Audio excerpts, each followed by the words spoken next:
Ok, temos a questão 28. Vamos entendê-la para poder responder.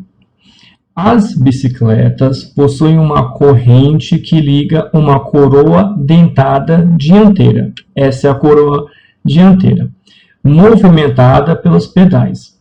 Há uma coroa localizada no eixo da roda traseira, como mostra a figura. Essa é a coroa. O número de voltas dadas pela roda traseira, que é essa aqui, a cada pedalada depende do tamanho relativo destas coroas. Ok? Então, o tamanho dessa coroa ele vai determinar o número de voltas que vai dar. Essa parte aqui é importante. Então, essa é a pergunta. Em que opção abaixo a roda traseira dá o maior número de voltas por pedalada? Ok. Para poder responder a questão, dá para poder fazer ela só usando a lógica, que seria mais rápido ao fazer a prova, mas aqui vamos tentar utilizar um raciocínio mais físico, ok? Então, aqui está a coroa dianteira, aqui está a coroa traseira. Um ponto importante para poder responder essa questão é a questão do tamanho do raio. O que é o raio? Então, vamos imaginar. Temos aqui essa coroa dianteira, ok? Desse ponto aqui, que está no centro dela, até a extremidade, que está desta forma, nos dá o tamanho do raio. Então, esse é um ponto importante, o tamanho do raio. Uma outra questão importante também é a questão da transmissão do movimento circular. Então, quando esta coroa, essa corrente, está movimentando nesse sentido, a velocidade em que ela movimenta aqui é a mesma da velocidade que movimenta aqui. Essa parte é importante. Só que o número de voltas que dá na parte anterior e na parte posterior é diferente, porque o raio é diferente, ok? Então, vamos chamar aqui essa parte aqui dianteira de velocidade dianteira. Então, velocidade dianteira. Ela é a mesma, a corrente aqui é a mesma velocidade da parte traseira, que está aqui. Então, a velocidade dessa corrente é a mesma. Essa aqui é um ponto importante. Só que o que acontece? O raio ele é diferente. Lembra da forma da velocidade? Vamos decompor aqui para poder achar algumas formas importantes. Velocidade é ΔS, que é espaço, dividido por ΔT. Então, o espaço percorrido na parte dianteira dividido por tempo. E ΔS, que é o espaço percorrido na parte traseira dividido por o tempo que gasta, no caso. Ok, muito bem. No caso, nós vamos utilizar, para poder responder esta questão, um espaço angular. Ou seja, temos aqui a coroa, né? Quando ele dá uma volta completa, o espaço percorrido em ângulo, aqui no caso é ângulo, seria 2π. Total aqui, 2π. Esse é o valor dado, ok? 2π. 2π é um passo. Imagina um ponto aqui, um primeiro ponto aqui, 2π. Deu uma volta. Conforme o raio vai aumentando esse raio, eu vou multiplicar pelo raio de D, ok? Que é da roda dianteira. E eu vou dividir por tempo. A mesma coisa aqui na roda traseira. O espaço angular, aqui no caso, seria 2π, e eu vou multiplicar pelo raio da roda traseira. Tudo isso aqui eu vou dividir por tempo. Okay? Então, essa é a primeira relação. Agora, tem um outro dado que também é importante. Vamos mudar aqui a cor. Que é a questão da frequência. Frequência é uma volta, imagina só, uma volta que ela é dada em um certo tempo. Então, o tempo para dar uma volta é a frequência que vai ser dado em hertz, no caso. Essa medida é em hertz.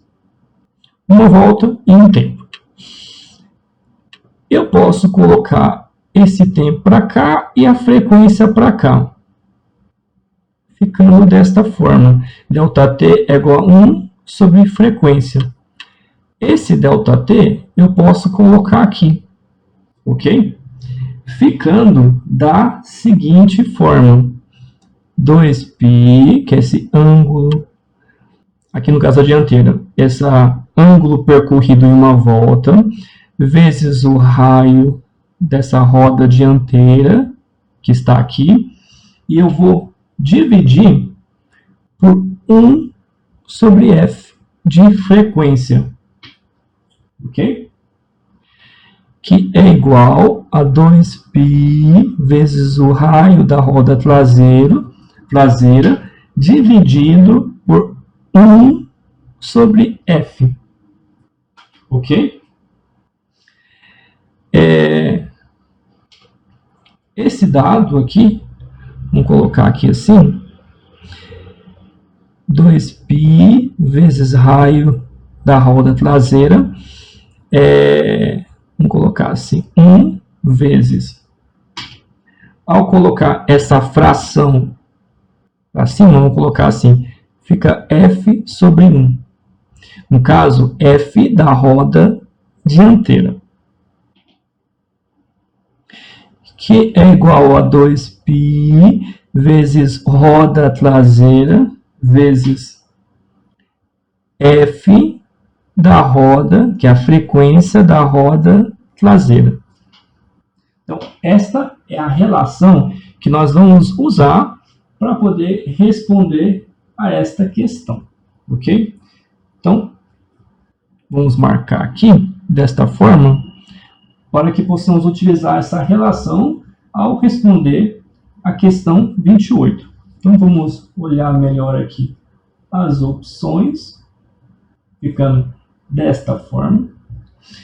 Se nós sabemos que o tamanho dessa coroa dianteira e da coroa traseira, ela faz com que o movimento da roda traseira da dianteira é diferente, por causa do tamanho do raio. Se o raio da coroa anterior e da coroa posterior é igual, então não pode ser a resposta. Então vamos eliminar aqui. Esta roda, essa coroa anterior aqui, me parece que tem o mesmo raio da roda traseira. Ou seja, quando eu dou uma volta aqui, eu dou uma volta aqui. Não pode ser a resposta.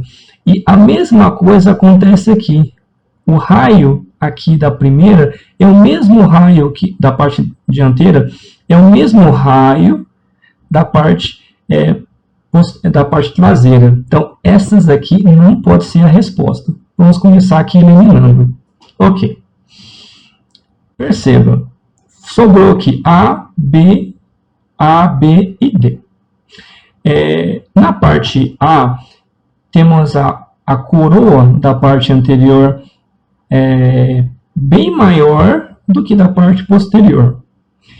Aqui em D, nós temos o oposto. A coroa da anterior é bem menor do que da parte posterior. Esta B aqui, ela é intermediária. Se é intermediária, provavelmente não vai ser a resposta. Então, vamos eliminar aqui a B. Então, nós precisamos saber se a A seria a resposta correta ou se a D seria a resposta correta.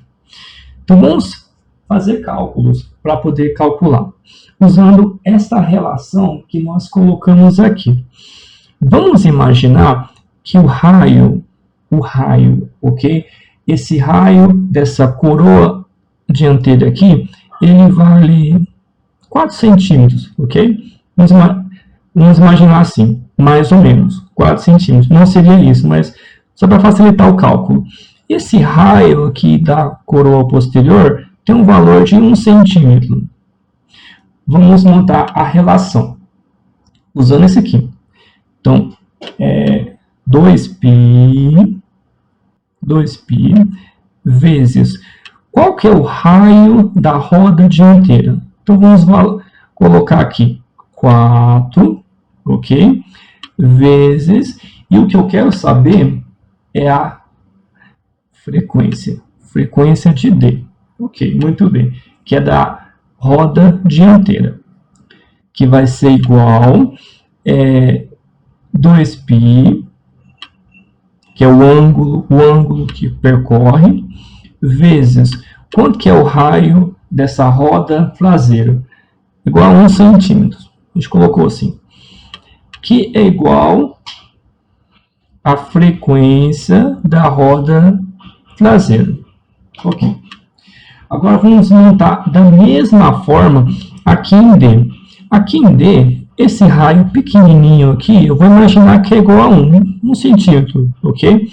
E aqui no caso, esse raio, eu vou imaginar que seria 4, ok? 4 centímetros, porque é o oposto da de A. Montando da mesma forma a relação, seria 2π vezes o raio da dianteira, que seria igual a 1 vezes a frequência da roda dianteira. Ok. Que vai ser igual 2π, só que aqui no caso vai ser igual a 4. 4 do raio vezes a frequência da roda traseira. Ok, muito bem. O problema, ele quer saber em que opção abaixo a roda traseira, e quer saber dessa roda traseira, dá o maior número de voltas por pedalada. Se é o número de voltas por pedalada, eu imagino que eu dou uma pedalada na roda, nessa coroa anterior, pedalei uma vez. Quantas pedaladas vai dar nessa coroa posterior? Então, vamos substituir para poder calcular. Se aqui é 2π e aqui é 2π, eu posso cortar dessa forma, ok? Porque passando para cá, 2π dividido por 2π vai dar igual a 1. Então, eu posso cortar tanto aqui quanto aqui, para facilitar o cálculo, ok? E, no caso, eu dei uma volta na roda dianteira. Então, fica 4 vezes uma volta é uma frequência. Então, seria 1, que é igual à frequência da roda traseira. Então, se eu dei uma volta na roda, nessa coroa anterior, eu dei 4 voltas na coroa posterior. Ok. Agora aqui, se na roda dianteira, vamos imaginar aqui, eu dei uma volta, na roda posterior, eu vou ter quantas voltas? De acordo com o problema, frequência na roda traseira é 1 sobre 4. Eu vou dar menos de uma volta na roda posterior, sendo bem menor o número de voltas do que a A. Ok? Sendo assim, a resposta é a letra A. Por quê? Essa coroa aqui é bem maior. Quando eu dou uma volta aqui, eu vou dar 4 voltas aqui na roda posterior. E com essa coroa miudinha, pequenininha aqui, quando eu dou uma volta, eu dou 1/4 de volta, 0,25 Hz. E aqui, na roda traseira, eu vou ter 4 Hz, 4 voltas. Então, resposta é a letra